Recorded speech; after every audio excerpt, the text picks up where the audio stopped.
comes Carlos Rojas. You may know him as Charlie. Now is the winter of our discontent made glorious summer by this sun of York.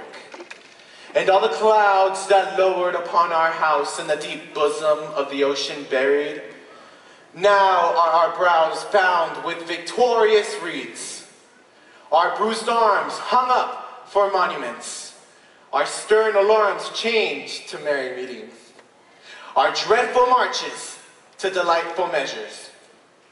Grim-visaged war hath smoothed his wrinkled front, and now instead of mounting barbed steeds to fight the souls of fearful adversaries, he capers nimbly in a lady's chamber to the lascivious pleasing of a lute.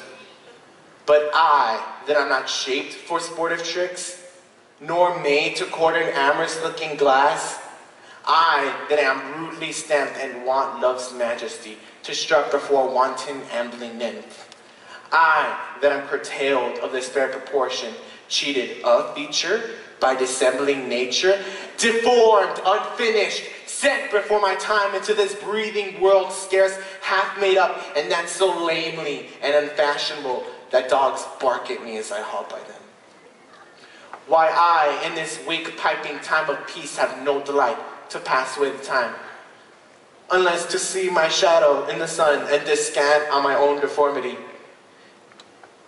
And therefore, since I cannot prove a lover, I am determined to prove a villain and hate the idle pleasures of these days.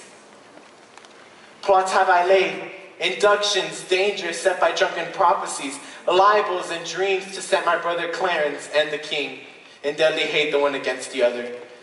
And if King Edward be as true and just as I am subtle, false, and treacherous, this day should Clarence closely be mewed up about a prophecy that says G of Edward's heirs, the murder shall be.